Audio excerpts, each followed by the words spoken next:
زه د دې وخت ضرورت یم ما واورئ، زه یو زیری د وحدت یم ما واورئ. زه په ضد کې د نفرت یم ما واورئ، مینه مینه محبت یم ما واورئ. دین پښتو یم غیرت یم ما واورئ، اسلامیت یم افغانیت یم ما واورئ. د پښتو او د اسلام ترجمانی ده، دا د هر یو خاص او عام ترجمانی ده. ما یې کړې ګام په ګام ترجمانی ده، شاعري زما د قام ترجمانی ده. ما د هر یو زورور مخه نیولې، ما د هر یو ښکرور مخه نیولې. زه د هر یو ظالم مخې ته دیوالم، داسې وخت و ابدالي وم خوشحالم. میرزالي وم سرتور ملا مستانم، زه بابا د یوسف زو محمد خانم. زه د لویو اچګزیو صمد خانم، زه بابا فخر افغانم باچا خانم. زه د لویو اچګزیو صمد خانم، باچا خانم بابا فخر افغانم. ظالمانو ترا پیخه حادثوم، د میوند د ایوب خان د نن قصوم. زه د هرې تورې خانم میړنی وم، یو وجود مکلر کبرنی وم.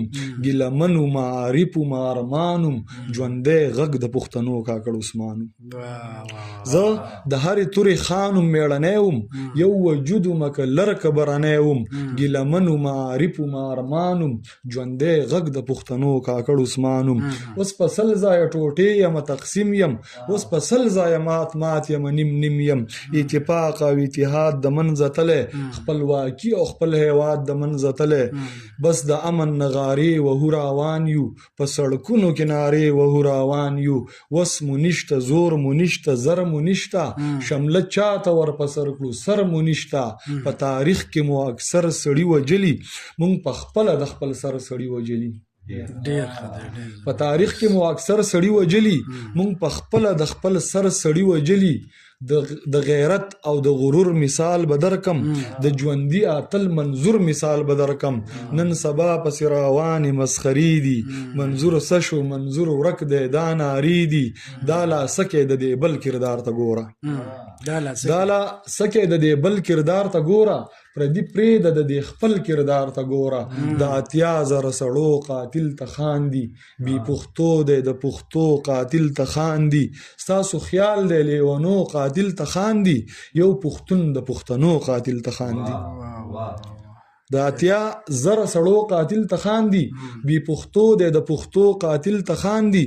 ستاسو خیال دی لیونو قاتل ته خاندي، یو پښتون د پښتنو قاتل ته خاندي. مرګ او ژوند د چا په لاس کې دی پوهېږم، رب هغه دی چې واحد دی هم احد دی.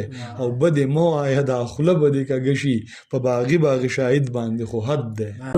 چې د جنگ دفتر د جنگ مورچل زما په خاوره جوړ دی، د جنگ دفتر د جنگ مورچل زما په خاوره جوړ دی. یو وحشتناک پوجي یرغل زما په خاوره جوړ دی. تاسو یې وینئ چې دا څه کېږي دا څه روان دي، تاسو یې وینئ دا څه چل زما په خاوره جوړ دی. شکر دی خدایه پېښورم په پنجاب کې نه دی، شکر دی خدایه چې کابل زما په خاوره جوړ دی. په پښتونخوا کې نور د جنگ ټورنمنټ نه منمه، ډالر پینډۍ خوري او غوبل زما په خاوره جوړ دی.